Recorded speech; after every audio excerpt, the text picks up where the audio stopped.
ہماری اس کہانی کو آخر تک ضرور سنیے گا۔ گھر میں داخل ہوا تو دیکھا بیوی بیٹھی رو رہی ہے۔ کیا ہوا؟ میں نے پوچھا۔ یہ آنکھیں کیوں لال کر رکھی ہیں؟ سب خیریت تو ہے نا؟ آج اس کمینے نے بیوی کے کہنے پہ اس بڑھیا کو پھر مارا ہے۔ وہ پھر ہچکیوں سے رونے لگی۔ تمہیں کیا، وہ اس کی ماں ہے، تمہاری نہیں۔ اور پھر بڑھیا زبان چلاتی ہوگی، بہو کے معاملات میں دخل دیتی ہوگی۔ میں نے اس کا غم غلط کرنے کے لیے کہا، زبان چلاتی ہوگی، معاملات میں دخل دیتی ہوگی؟ آپ کو کچھ پتا بھی ہے؟ اس بیچاری کو فالج ہے، اٹھنے بیٹھنے کے لیے سہارے کی محتاج ہے۔ اٹک اٹک کر اپنی بات پوری کرتی ہے۔ بیوی نے تلخی سے جواب دیا، پہلے تم نے کبھی بتایا نہیں کہ اس کو فالج ہے۔ میں نے انجان بنتے ہوئے کہا، 1000 دفعہ تو بتایا ہے، مگر آپ کو کپڑوں کے علاوہ کچھ یاد رہے نا؟ بیوی بولی، اچھا چھوڑو، ہم کر بھی کیا سکتے ہیں۔ میں نے وضو بدلنے کی کوشش کی۔ میرا دل کرتا ہے کہ بڑھیا کو اپنے گھر لے آؤں کچھ دنوں کے لیے۔ میری بیوی نے کہا، کیا کہا؟ پاگل ہو گئی ہو؟ پرائی مصیبت اپنے گلے ڈالو گی؟ مجھے اس کی سوچ پہ غصہ آ گیا۔ صرف ہفتے بھر کے لیے؟ اس نے میرے غصے کو نظر انداز کرتے ہوئے کہا، شاید وہ پہلے سے ہی سب پلان بنا کے بیٹھی تھی۔ نہیں نہیں، یہ ناممکن ہے۔ اور پھر وہ کیوں دینے لگا اپنی ماں کو ہم کو؟ میں نے کہا، اس کی بیوی کئی مرتبہ کہہ چکی ہے کہ بڑھیا کہیں دفعہ تو ہو نہیں سکتی، کتے کی سی جان ہے، مرتی بھی نہیں۔ بیوی نے کہا، اچھا یہ کہتی ہے وہ؟ میں نے بیوی کا دل رکھنے کے لیے کہا، بس آپ مان جائیں اور اس کو اپنے گھر لے آئیں۔ یہ کہتی ہوئے وہ میرے پہلو میں آ بیٹھی، اور یہی اس کا خطرناک حملہ ہوتا ہے، اپنی بات منوانے کا۔ اچھا جی، اب اس بڑھیا کو گھر لانے کی ذمہ داری بھی مجھ پر ڈال رہی ہو، اور یہ تو سوچو کہ تم اس کو سنبھال بھی لوگی۔ میں نے کہا، اپنے بچے تو ہیں نہیں، میں بھی گھر میں سوائے ٹی وی دیکھنے کے اور کیا کرتی ہوں؟ چلو وہ آ جائے گی تو میرا دل بھی بہلا رہے گا۔ اس نے اداسی سے کہا، ہماری شادی کو 10 سال ہو گئے تھے، مگر اولاد سے محرومی تھی۔ میں نے سوچا، چلو بات کر کے دیکھنے میں حرج نہیں ہے، کون سا وہ اپنی ماں ہمیں دینے پہ راضی ہو جائے گا۔ اگر راضی ہو گیا تو؟ میں نے سوچا، پھر بھی 1 ہفتے کی تو بات ہے، اگر بات میں اپنے گلے ہی پڑ گئی تو؟ اچانک مجھے خیال آیا، اگر وہ بڑھیا مستقل گلے پڑ گئی تو؟ میں نے اپنے خدشے کا اظہار بیوی سے کیا۔ یہ تو اور اچھی بات ہے، اس نے خوش ہوتے ہوئے کہا۔ سچ کہتے ہیں، عورت بے وقوف ہوتی ہے، میں نے دل میں سوچا۔ اگلے دن شام کو کافی سوچ بچار کے بعد میں ان کے گھر گیا۔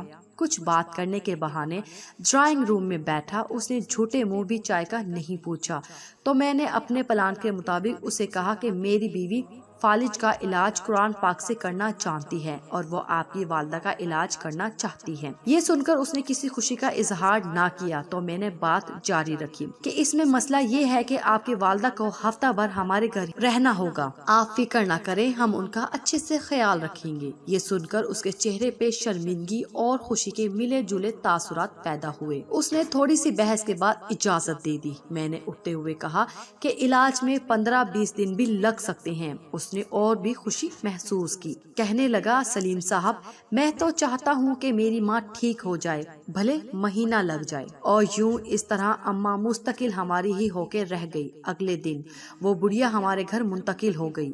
بس وہ بڑھیا کیا تھی، سفید روئی کا گالا سی تھی، نور کا ایک ڈھیر سا تھا، لاغر سی، کمزور سی، جیسے زمانے بھر کے غم اس کے نورانی جھریوں بھرے چہرے پہ تحریر تھے۔ آنکھوں کے بجھتے چراغ، کپ کپاتے ہونٹ، مناسب خوراک اور دیکھ بھال نہ ہونے کی وجہ سے حالت اور زیادہ خراب تھی۔ میری بیوی تو تن من دھن سے اس کی سیوا میں جٹ گئی۔ اس کے لیے ہر چیز نئی خریدی گئی، بستر، کمبل، چادریں، کپڑے، اچھی خوراک اور خدمت سے اماں کے چہرے پہ رونق آنے لگی۔ پتہ ہی نہ چلا مہینہ گزر گیا۔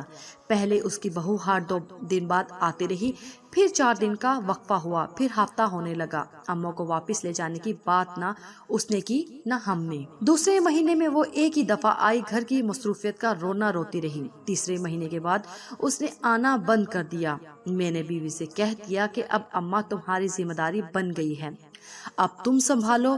بیوی نے خوشی کا اظہار کیا۔ یہ غالباً 7واں مہینہ تھا کہ اس آدمی کو اس کی بیوی نے قتل کر دیا، اور بعد میں وہ خود بھی پکڑی گئی، اور یوں اماں صرف ہماری ہی ہو کے رہ گئی۔ ادھر جیسے جیسے اماں کی توانائی بحال ہو رہی تھی اور چہرے پہ رونق، مسکان آنے لگی تھی، ویسے ویسے میرا کاروبار ترقی کرنے لگا۔ ایسے لگتا تھا جیسے مجھ پر دھن برسنے لگا ہو۔ سال بھر میں میری 3 دکانیں ہو چکی تھی۔ تیسرے سال ہم تینوں، میں، بیوی اور اماں نے حج کی سعادت حاصل کی۔ گلستان جوہر میں 500 گز کا بنگلہ خرید کر وہاں شفٹ ہو گئی۔ اماں ہمارے ساتھ 7 سال رہی۔ ہر پل ان کا ہمیں دعائیں دیتے گزرتا اور ہم میاں بیوی خوشی سے پھولے نہ سماتے۔ عجیب کرامت یہ ہوئی کہ اماں کی برکت اور دعاؤں سے اللہ رب العزت نے مجھے اولاد سے نوازا۔ آج وہ ہمارے درمیان نہیں، مگر ان کی کمی شدت سے محسوس ہوتی ہے، جیسے کوئی اپنا کہیں کھو گیا ہو۔ ہم نے بھی کبھی ان سے ان کا نام تک نہ پوچھا، بس ان سے ایک خلوص کا رشتہ تھا۔ پچھلے دنوں میری بیوی بہت خوش تھی۔ وجہ پوچھی تو کہنے لگی، میں نے ایک خواب دیکھا ہے۔ کیسا خواب؟ میں نے دیکھا کہ محشر کا دن ہے اور سب حیران و پریشان کھڑے ہیں، ان میں بھی کھڑی ہوں کہ اتنے میں اماں آئی اور میرا ہاتھ پکڑ کر کہنے لگی، منیرہ ادھر آ، میرے ساتھ تجھے پل صراط پار کرا دوں۔ میں ان کے ساتھ چلی۔ ہم ایک باغ سے گزرے۔ تھوڑی دیر بعد باغ ختم ہوا تو ایک بڑا سا میدان آ گیا تو اماں کہنے لگی، بس ہو گیا پل صراط پار۔ میں حیران ہوئی تو وہ بھی زور سے ہنسنے لگی۔ پھر میری آنکھ کھل گئی۔ مبارک ہو بھئی، بہت اچھا خواب ہے، مگر تمہیں میرا خیال نہ آیا؟ قسم سے میں اتنی پریشان تھی کہ چلو خیر، ہمیں بھی کوئی نہ کوئی مل ہی جائے گا جو پل صراط پار کرا دے۔ آمین، بیوی نے جیسے دل کی گہرائیوں سے کہا۔ اور پھر اس کو میں نے یہ نہیں بتایا کہ ایسا خواب میں بھی دیکھ چکا ہوں، بس فرق یہ تھا کہ اماں نے میرا ہاتھ پکڑتے وقت کہا تھا، چلو تمہیں منیرہ کے پاس لے چلوں، وہ پل صراط کے پار تمہارا انتظار کر رہی ہے۔ ہمارے اس ویڈیو کو ضرور لائک کیجئے، شیئر کیجئے اور دیا انفو کو سبسکرائب کیجئے۔ شکریہ۔